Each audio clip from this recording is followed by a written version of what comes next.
name's Cathy, welcome to Lunarbird Book Club.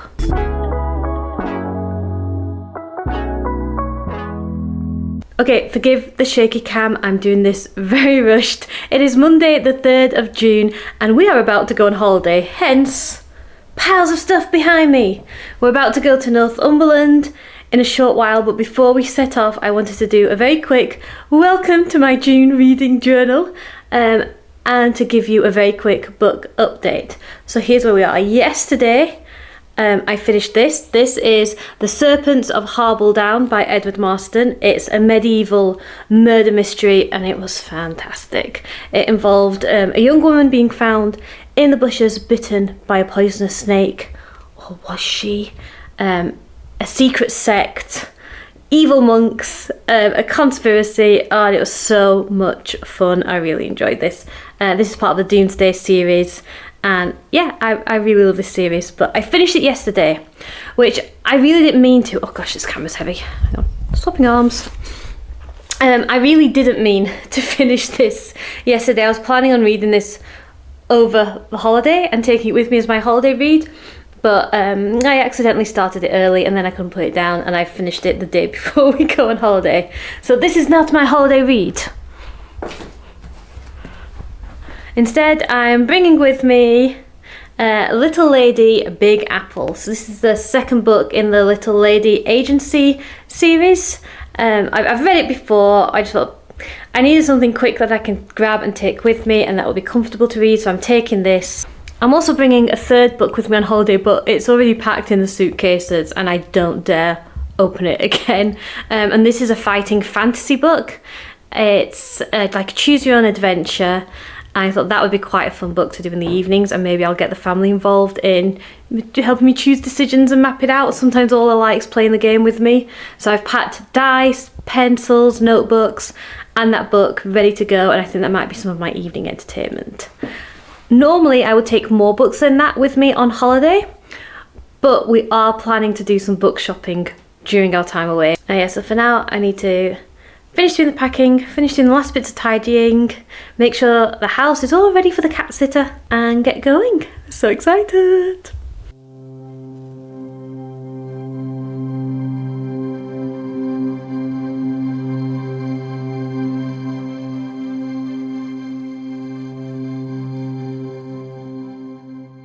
It's Tuesday, the 4th of June. We're on holiday. We've made it to Northumberland. We've already had a little beach trip this morning and now it's raining, so we thought perfect time. And we're all squished. We're all squished in the car. Rob, Ola, my mum and dad are with us and dad is driving us to Barter Books because it's raining, so perfect time to go and do some book shopping. Barter Books is a huge second-hand bookshop located in a disused railway station in Alnwick in Northumberland. The thing you need to know about Barter Books is that it is absolutely huge, to the point where it is almost overwhelming. We visited on a rainy afternoon and it was heaving. There were lots of people there. It is decorated absolutely beautifully inside. There is a toy railway track that goes above your head with an actual train moving along. There is so much to see. It is especially good for non-fiction second-hand books. And I will say the layout is a bit confusing. The fiction books are scattered throughout the shop, not just in one section. And I believe there is a map you can get online or you can ask for help from the workers there. There were plenty of staff around. They also have a restaurant and an ice cream parlour next door. We had a really good look around. And I really enjoyed exploring, and to say like I was there with my parents, my husband and my 8-year-old daughter, we all found enough to keep us occupied for quite a while looking at all the books. And everybody came away with at least one book. There was a fantastic children's selection too. So yeah, if you are ever in Northumberland, I highly recommend giving this place a visit. Hi, I've messed up. So I filmed a segment of my June diary, or I thought I'd filmed a segment of my June diary, but I've just checked the computer and I've checked the memory card and the clip I thought I recorded is not there. So I think I just talked for 10 minutes to the camera and didn't record anything. And it's now the end of the month, so I'm going to do some filming here and hopefully put it together in a good way. Other things we got up to whilst we were in Northumberland, we visited Alnwick Castle, which was amazing. A beautiful place to look around. We focused on the castle grounds. They do have gardens there too, but you have to pay separately to go in, so we just stuck to the castle this time. Some of Harry Potter was filmed there, so all was really excited to go visit. But for me, the highlight of our holiday was we took a boat trip to the Farne Islands, which is a breeding ground for lots of seabirds, thousands and thousands of them. So we got a boat trip and a tour around the islands. We got pointed out to us where the different birds like to nest, and then we actually got to land on Inner Farne for an hour and walk around, and that was amazing because there were thousands and thousands of birds nesting there that were not really bothered by us being there. But the best part of the Inner Farne Islands were the puffins. So puffins come and dig their nests on the island, lay their eggs, raise their chicks, and there was just hundreds of puffins flying backwards and forth, their beaks full of fish, ducking into these holes to feed their chicks inside, and they were happy to come quite close to us. They are beautiful birds, and I'd always wanted to go see a puffin in the wild, so I feel like that's something ticked off the bucket list, and I'm really glad we did that. Absolutely amazing. I'll share with you how I got on with the books I took on holiday to read. Little Lady, Big Apple, and the Shamutanti Hills. First of all, Little Lady, Big Apple. This was just a fun rom-com. It's a sequel to the Little Lady Agency. So yeah, I liked this, but I felt like sometimes we tread the same ground in terms of Melissa's self-confidence and her self-esteem, and that was a bit frustrating, but there's still a lot to love in this book.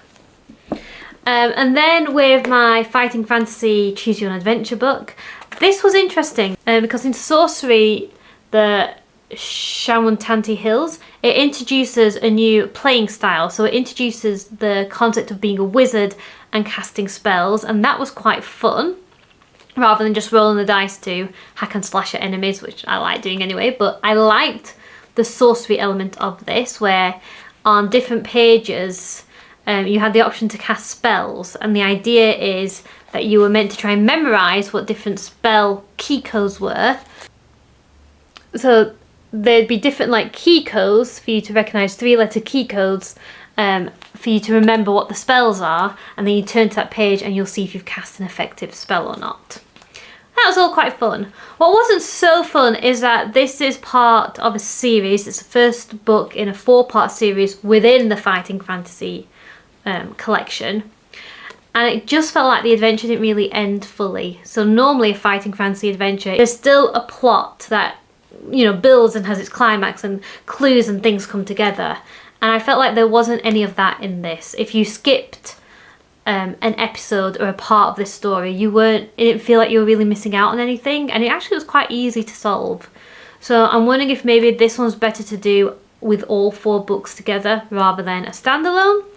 I'll get to the rest eventually, but because I'll get to the rest eventually and there was some objects and clues for further books, I'm going to have to like write out all my notes and put them in the book somewhere, or else I'm not going to remember what's going on next time I return to this series. So okay, not 100% sold on the idea of adventure books spanning over multiple volumes. I prefer it when they're all contained in one. Okay, let's do the book haul from Barter Books. So I did buy a few books from Barter Books. I bought 4. I have 3 with me right now, and I'll explain why in a moment. The first book I picked up was The Same Earth by Kai Miller, and I have since read this book and I absolutely loved it. So this is set in a small Jamaican village and is set roughly between the 1950s and the early 1980s. This small village is full of very eccentric characters. It's a very insular town. You know, if you like small town books, you'll like this. And it covers the village's local histories, I guess.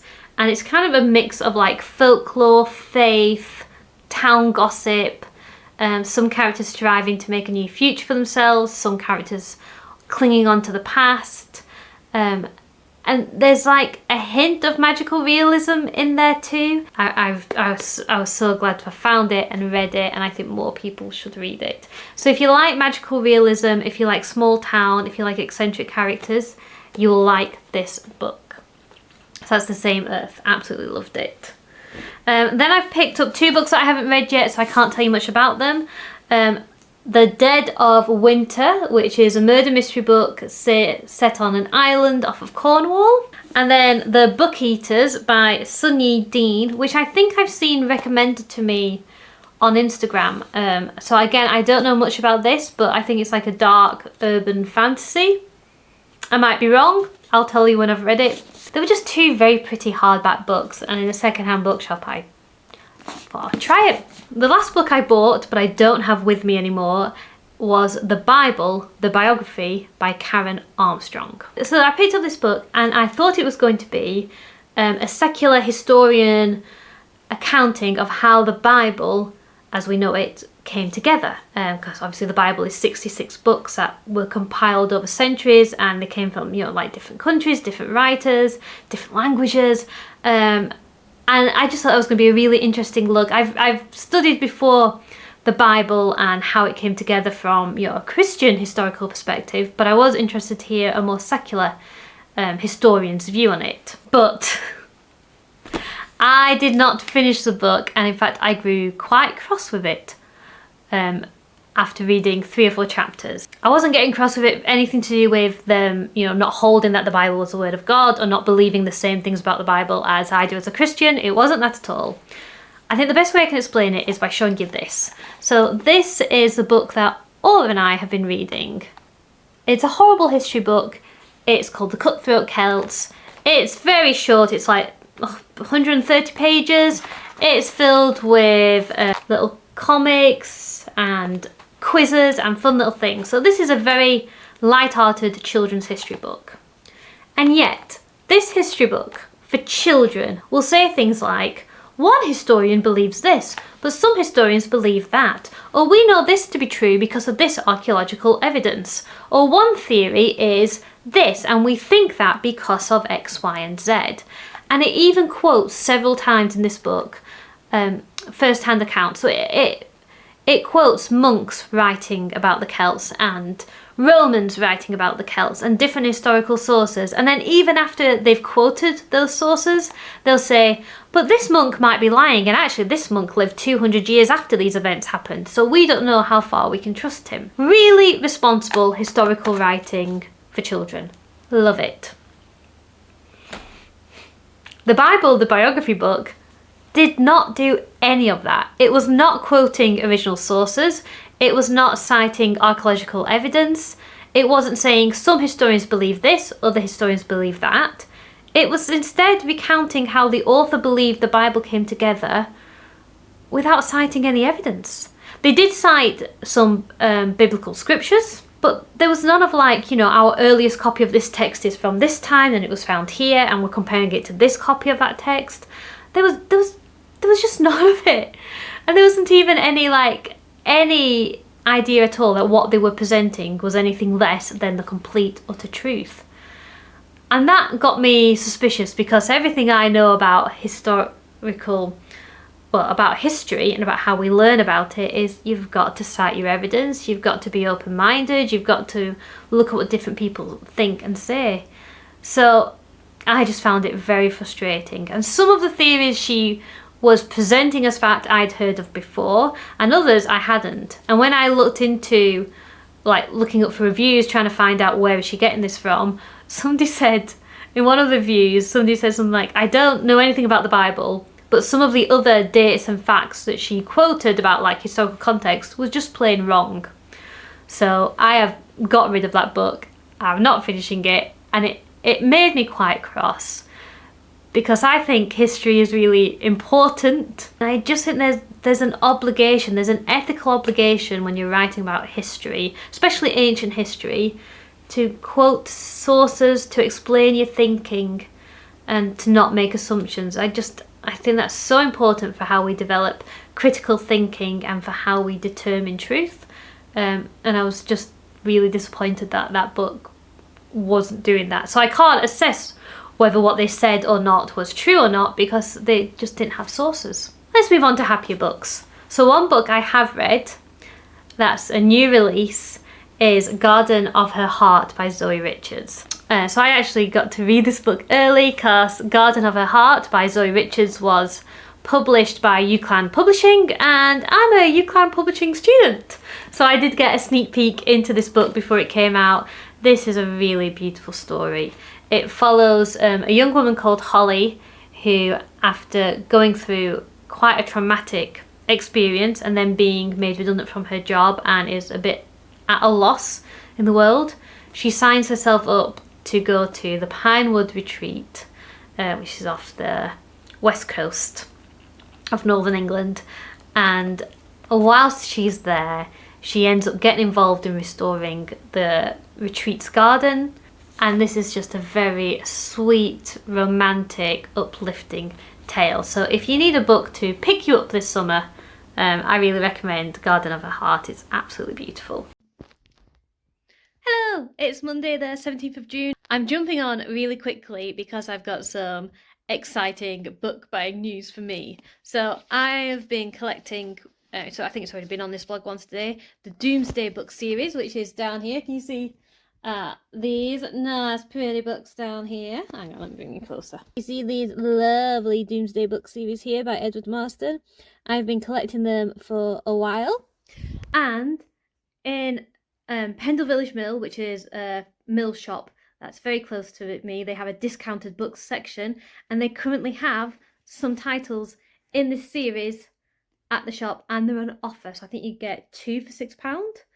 I saw them yesterday because we were there for Sunday lunch, and I really wanted to get some, but I couldn't remember which books I had and which I didn't. So I knew I've read five on the bookshelf. These are the red ones, and then I have 2 that I bought before because I saw them in a shop and I thought I'm having them. So these are books 7 and 8 of the Doomsday series.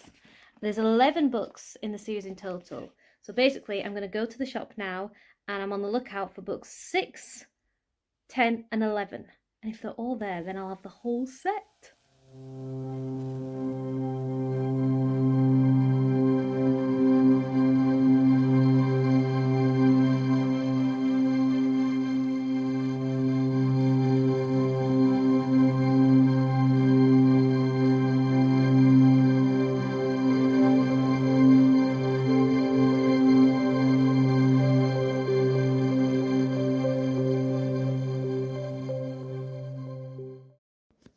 Okay, that was successful. I picked up The Owls of Gloucester and The Foxes of Warwick. So those are books, what are they? 9 and 10. So I've now got 9 and 10 in the Doomsday series, which means the only ones left to buy are 6 and 11, and then I'll have the whole set. And that makes a little collector girl in me very happy. And I think these are going to look so cool all together on the bookshelf. I really enjoy this series, so I'm really pleased to have found those on sale at one of my favourite shops. Second car update today, aren't you lucky? Rachel has lent me Oathbringer Part 1 and Part 2, so I started Oathbringer last night. I just read the prologue and the first chapter, and this is the book I'm going to be reading probably for the rest of June because it's a chunky one. So yeah, just wanted to give you a quick update. And I'm going to stop talking now because people are parking next to me and I get really self-conscious. Bye. Okay, I finished Oathbringer. In that clip I was just starting it. I have since finished it. This was amazing. I enjoyed this so much more than I did Words of Radiance. I don't know why. Words of Radiance did not really click for me. But this, Part 1, I could not put down. I have neglected so many responsibilities this last week to read Oathbringer, and then I felt a bit sad when I'd finished it because I was just enjoying it so much. But not too sad because I do have Part 2 ready to read here.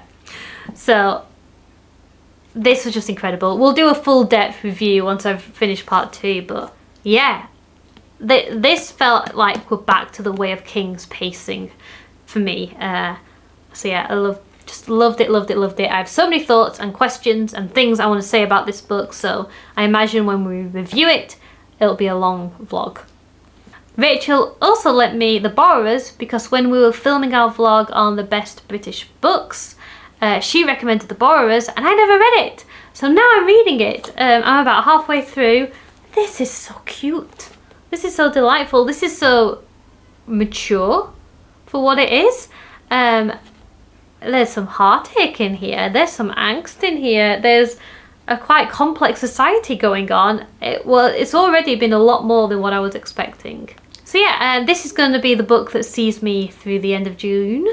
I thought it was going to be Oathbringer, but I did finish that, so I'm going to squeeze in The Borrowers. There's room for a little borrower.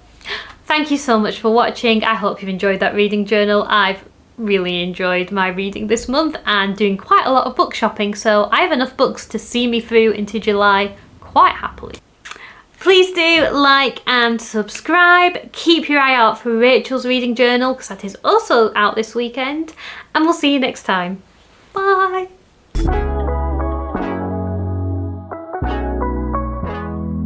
Because this clip is already 23 minutes long. Okay.